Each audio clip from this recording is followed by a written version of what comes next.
我们今天继续来看这个锂电池啊，这个锂电池呢，前天充了几个小时的电，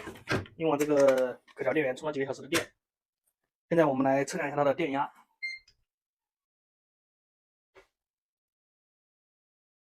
现在基本上是满电的状态，13.36伏。证明我这个锂电池呢放了这么久啊，没有坏。因为这个充了电之后呢，又放了一天啊。充完电之后我测了一下，是13.36伏，现在这还是13.36伏，这边没有一点损耗。然后呢，之前不是说要买东西嘛，就买了一点东西。首先呢是这个线，这个线呢是连接这个保护板到这个负极的线，这是一个25平方的线。这个线呢很好啊，也很软，但是我买的另外一家买的这个线就不行了，这个是输出线，这个是16平方的，比这个要细一点。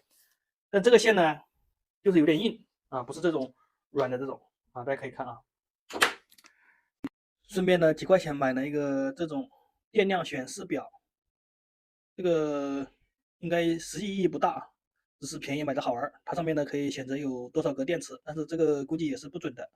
然后再就是搞了一个这种盒子啊，因为我说了嘛，我这个电池呢是跑到外面去用的，就放在这个里面啊，家里用一下。放在盒子里面要移动一下，就这样端着啊，这样移动一下。然后还搞了一点这个这种轻壳纸，到时候裁一点，把这个中间隔一下。这里就是把这个外面包一下，稍微包一下，上面盖一下，以免上面掉东西在上面短路了。然后现在呢，我们来进行这个制作啊。我们首先把这个板切一点，把这个里面其实像这个的话，只要1块、2块、3块都够了啊，因为这个是并联，中间就不用电了。把这个这2个应该要电啊，因为这2个是串联，中间就要隔一下。这里隔一下，这里隔一下啊，一共是隔3下。我们现在来裁一下。好，现在我的这个电池进行了一下调整啊。由于是第一次装这个确实也没什么经验。其实这个采集排线呢，应该套上这种黄蜡管啊，我这里也有黄蜡管，但是呢，昨天焊接这个环的时候呢，忘记套了，所以说我临时决定把这个比较粗的这种热缩管套上去，但是这个热缩管呢，肯定缩不了这么细了，所以说干脆就不缩了，我就这样进行一个绝缘，把它用胶布固定一下。然后这个保护板呢，就准备装在这个旁边，这样装着。这里当然要绝缘啊，这里到时候是总负极，这里就是总正极，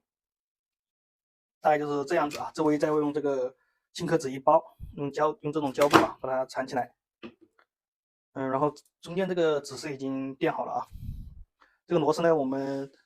用这个电动工具紧了之后呢，我们还要用手把它这个紧一下啊。我们现在用这个胶带把这几个采集排线固定一下。现在保护板、采集排线以及后面这个负极的这一根粗线都已经接好了。然后这边呢，我找了一个散热片做了一个连接端子，因为这个是总正极，我们每次不能说去拧这个电芯上面的螺丝，容易把这电芯这个螺丝拧坏所以说我就找了一个散热片，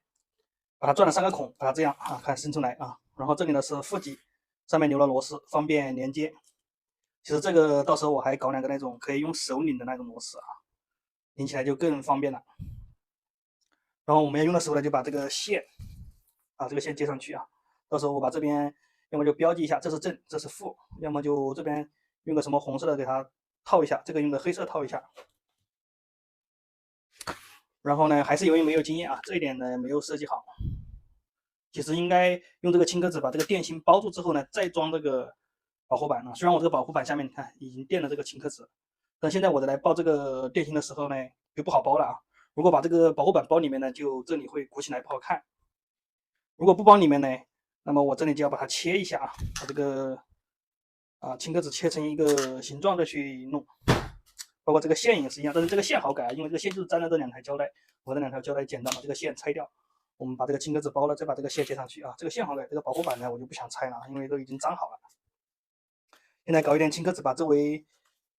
包一下，然后用这个胶布缠一下，大概就可以了。然后放到这个盒子里因为我这个不是说拿来拿去也不是放在车里面使用的，没有什么震动，所以说呢，简单的处理一下就可以了。好，最终的样子就是这个样子由于它这个显示屏呢，它一通电就亮着，所以说我又临时加了个开关打开就可以看一下这个电量还有没有其实这个也没啥用好玩买了这么个东西。然后呢，这个是负极我用这个标签机打了一个负极。我们从前面看负极、正极，然后我们如果从顶上看的话呢，也有标签儿。这个就说一定要标识清楚啊，以免接反。箱子里面呢垫的这个海绵啊，都搞得很紧了啊。然后这个扳的话，我们就包这个箱子啊，这个箱子。我等会儿把这个线啊后面还粘一下，把它固定一下。其实整个电芯就是这个样子啊，要好看的就是外面全部还搞一个壳子把它封起来，然后把这个端子引出去啊，那就非常好看了。